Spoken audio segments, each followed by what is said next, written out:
Sa combat sports, nais ng Karate Pilipinas National Team na buksan ang kanilang taon na may magandang momentum na nakatakdang sa baka ng magaganap na Karate 1 Series A mula January 10 hanggang 12 sa Tbilisi, Georgia.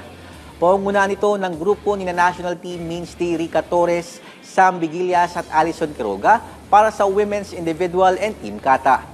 Kabilang din sa delegasyon ng bansa sina Pinay Karateka, MJ Montalvo at Joan Denise Lumbao para naman sa bakan ang Women's Kumite minus 50 kg event at Women's minus 55 kg category.